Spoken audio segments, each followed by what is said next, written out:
जन्म में वो व्यक्ति बहुत अच्छा है, बिल्कुल धर्म कर रहा है, कर्म कर रहा है, लेकिन फिर भी उसे इस जन्म में सजा मिल रही है, तो फिर उसे तो बुरा लगेगा, सीधी सी बात है। नहीं, बुरा लगे कुछ भी लगे, तुमने जो कल किया था वो भी तो तुम्हें भोगना पड़े। बिस्मिल्लाहिर्रहमानिर्रहीम। अस्सलाम वालेकुम। एक हिंदू लड़की ने सवाल किया आचार्य से, पुनर्जन्म क्या होता है? हम लोग अगर उस जन्म में कोई गलती करते हैं तो उसकी सज़ा हम लोग को इस जन्म में क्यों मिले? ये तो अन्याय है, क्योंकि हम लोग को तो याद भी नहीं रहता हम लोग उस जन्म में क्या किया था। तो इस सवाल का आचार्य ने बड़े ही अजीब सा जवाब दिया है। वो जवाब सुनेंगे, उसके साथ हम लोग डॉक्टर जाकिर नायक की भी जवाब सुनेंगे। उन्होंने बड़ी तफसील से इसका जवाब दिया है। अगर वीडियो आप लोग को पसंद आए तो वीडियो को लाइक करना, सब्सक्राइब करना, शेयर करना। चलिए वीडियो शुरू करते हैं।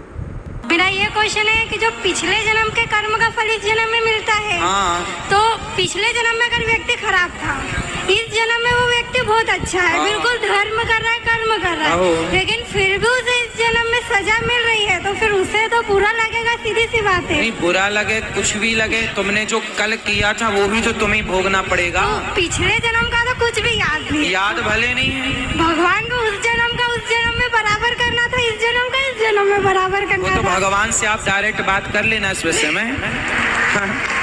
लेकिन फिर भी जो विधान है वो यही है कि जो कल किया था वो आज मिलेगा। याद नहीं रहता, भगवान कुछ चाबियां अपने पास रखे हैं ना, सब आपके पास दे देते तो फिर मंदिर जाता ही कौन? जी गुरु जी, राधे राधे, खुश रहो। धन्यवाद डॉक्टर जाकिर नायक साहब। मेरे जिस्म का दिया गया नाम डॉक्टर वर्मा है और मैंने कुरान शरीफ भी पढ़ी है, बाइबिल भी पढ़ी है और वेद बात की थोड़ा सा अध्ययन किया है।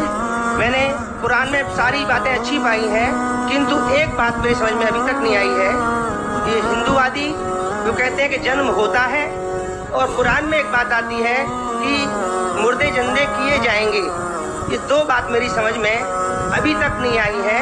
हिंदू तकवा कहता है, उन्होंने देखा कि जन्मवाद के जन्म होता है, मैंने डिस्कवरी चैनल में भी ये चीज़ें देखी हैं। और दूसरा कि आखिर में कुरान में कि मुर्दे जिंदे किए जाएंगे, मैंने इस बात को बहुत से पूछा है, किंतु मेरे पास इस बात का क्लियरिफिकेशन कोई भी मजहब, एक तो जन्मवादी, दूसरा जो जन्म नहीं मानता यानी मुर्दों को जिंदा करता है, समझा नहीं पाया। मैं आपसे प्रार्थना करता हूँ कि इस बात को कुरान के माध्यम से और आपके माध्यम से मैं समझने के लिए आपसे गुजारिश कर रहा हूँ। धन्यवाद। डॉक्टर साहब ने अच्छा सवाल पूछा है कि उसने कुरान मजीद पढ़ी और सब बात को तस्लीम करते। सिर्फ एक या दो बात कि कुरान शरीफ के अंदर मौत आती है, मुर्दे को वापस से जिंदगी दी जाएंगी आखिरत में, उनका जिक्र है।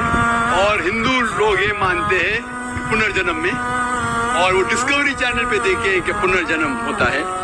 अगर आप देखेंगे सबसे ऊंची किताब हिंदू मजहब में वेद। अगर आप पढ़ेंगे पुनर की मानी क्या, पुनर संस्कृत में मतलब नेक्स्ट, अगेन, वापस से, और एक पुनर के मानी नेक्स्ट। तो पुनर्जन्म मतलब नेक्स्ट जिंदगी और एक जिंदगी। अगर आप कुरान शरीफ पढ़ेंगे, कई आयतें हैं कि अल्लाह सुब्हाना व तआला ने आपको जिंदगी दी, पहले आप थे नहीं, फिर जिंदगी दी, फिर धरती पे आए, फिर आपको मौत देंगे, फिर आखिरत में उठाया जाएंगे। आप जो कर रहे मुर्दों को जान दी जाएंगे आखिरत में, ये हम मानते हैं कि एक बार हम इस धरती पे आते, नेक्स्ट लाइफ इज आखिरत।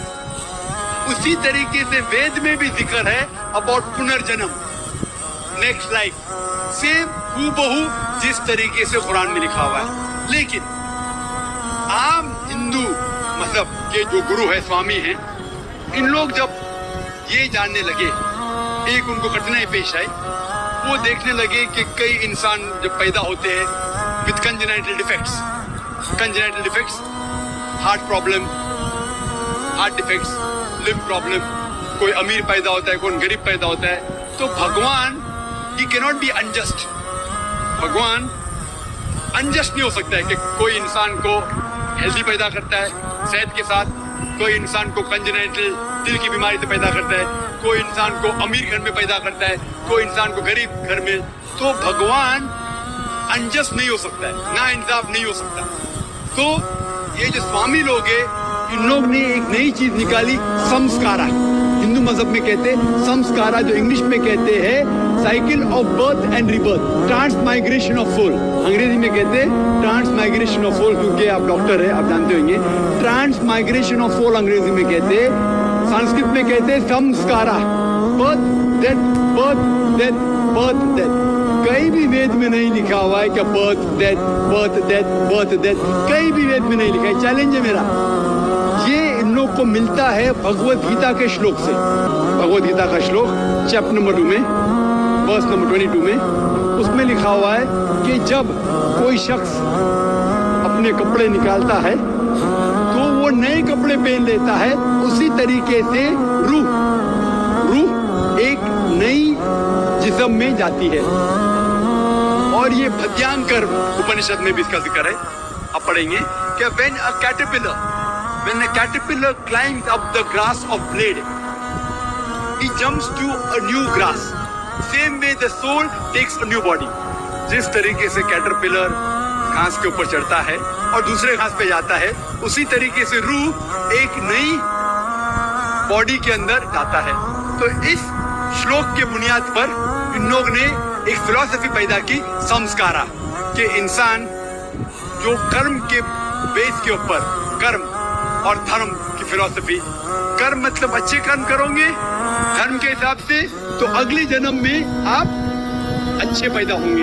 अगर आपके कर्म बुरे होंगे तो अगले जन्म में आप हो सकते हैं कि लूला पैदा होंगे, कि लंगड़ा पैदा होंगे। और वो कहते हैं कि आप इंसान 7 बार बनेंगे। ये कौन कहता है? वेद नहीं कहती, ये स्वामी जी लोग कहते हैं। कोई वेद में कहीं लिखा नहीं है, क्योंकि उनको ये नहीं कह सकते थे कि इंसान क्यों गरीब पैदा होता है, क्यों अपाहिज पैदा होता है। उनकी सोच कम थी, इसीलिए नई फिलॉसफी लेके आए, ट्रांसमाइग्रेशन ऑफ सोल। आप तो डॉक्टर है, मैं भी डॉक्टर हूँ। आपने कहीं मेडिकल साइंस बुक में पढ़ा हुआ है कि इंसान इस दुनिया में जन्म लेता है? कभी नहीं। क्या फिजियोलॉजी में पढ़ा, क्या एनाटॉमी में पढ़ा? अगर ये साइंटिफिक फैक्ट होता था तो हम मेडिकल कॉलेज में पढ़ते थे कि इंसान नए जन्म लेता है। हम कभी भी नहीं पढ़े। इससे ये साबित होता है कि साइंस इसको तस्लीम ही नहीं करती। जो आप कह रहे डिस्कवरी चैनल में देखा, जो आप कह रहे हैं, अगर ये हक होता था तो हमारे साइंटिफिक बुक में भी ये लिखा होता। तो ये कहना कि साइंटिफिक प्रूफ है कि हम जन्म लेते हैं, बिल्कुल गलत है। इस्लाम जो इसका जवाब देता है वो है कि इस्लाम तस्लीम करता है कि अल्लाह सुब्हाना व तआला कुछ लोग को अपाहिज पैदा करता है, कुछ लोग को अच्छी सेहत देता है, कुछ को गरीब, कुछ को अमीर। इसकी वजह है कि अल्लाह ताला फरमाते हैं सूरह मुल्क में, सूरह नंबर 67 आयत नंबर 2 में, अल्लज़ी खलक़ल मौत वल हयाता, अल्लाह सुब्हाना व तआला ने मौत और जिंदगी बनाई ताकि आप लोग को जांच सके, आप लोग का इम्तिहान ले सके, आप लोगों में से कुछ लोग अच्छे हैं। ये जांच पड़ताल करने के लिए ये जिंदगी हमारे लिए इम्तिहान है। और अल्लाह ताला फरमाते हैं सूरह अनफाल में, सूरह नंबर 8 आयत नंबर 28 में कि आपके बच्चे और आपकी जायदाद आपके लिए फितना है। आपकी जायदाद और आपके बच्चे आपके लिए एक टेस्ट है, आपके लिए इम्तिहान है। अल्लाह ताला कुछ लोग को गरीब घर में पैदा करता है, कुछ लोग को अमीर। जो लोग अमीर है उनके लिए इम्तिहान है कि वो ज़कात देते क्या नहीं। जैसा कि मैंने कहा मेरे तकरीर में, तीसरी बुनियादी बात इस्लाम में है ज़कात। जिस शख्स के पास 85 ग्राम से ज्यादा सोना है या उसके मुकाबले में धन है, उसको 2.5% ज़कात देना फर्ज है। जो आदमी अमीर है, कुछ अमीर लोग बराबर ज़कात देते, कुछ लोग आधा देते, कुछ लोग देते नहीं। तो अमीर इंसान को शायद 100% मार्क्स मिले या 50% मार्क्स मिले या 0% मिले। वो गरीब इंसान को ज़कात में तो 100 मार्क्स मिलता है, 100 आउट ऑफ 100। उसको ज़कात देना ही नहीं। हम कहते रहे बेचारा गरीब इंसान है, लेकिन असल में देखे जाओ तो उसको उस इम्तिहान में, गुर्बत के इम्तिहान में 100% मार्क्स मिले। आप समझ रहे? इसी तरीके से अल्लाह ताला कहते हैं कि आपके बच्चे आपके लिए इम्तिहान है। हो सकता है मिसाल के तौर पे एक अच्छे जोड़ी है, अच्छे मुसलमान है, 5 टाइम नमाज पढ़ रहे हैं, हज क्यों गए हैं, रमजान में रोजा रखते हैं, ज़कात देते हैं। अल्लाह ताला उनका और बड़ा इम्तिहान लेना चाहता है। जितना बड़ा इम्तिहान उतना बड़ा इनाम। मिसाल के तौर पे अगर आप बीए पास करते तो आपको सिर्फ ग्रेजुएशन मिलता है, अगर आप MBBS पास करते आपको डॉक्टर कहलाया जाता, डॉक्टर मतलब ऊंचा होगा। इसी तरीके से अल्लाह सुब्हानहू व तआला हो सकता है कि उस जोड़ी को इम्तिहान और सख्त देता है और ऐसा बच्चा पैदा करता है जो अपाहिज है। अल्लाह ये देखना चाहता है कि अपाहिज बच्चा पैदा करने के बावजूद वो अल्लाह के ऊपर ईमान रखता है क्या नहीं। अगर ईमान रखता है तो अल्लाह उसे जन्नत फिरदौस देना चाहता है, और कठिन इम्तिहान और बड़ा इनाम। हो सकता है कि वो इम्तिहान में फेल हो जाएगा। तो ये कुरान की आयत है, आपके बच्चे आपके लिए इम्तिहान है। कभी कोई भी अगर कैलामिटी आती है, कोई भी आपको नुकसान होता है, इधर वो आपके लिए इम्तिहान है या आपके लिए सजा है। जब भी कोई भी आपको इनाम मिलता है वो इधर आपके लिए इम्तिहान है या आपके लिए रिवॉर्ड है।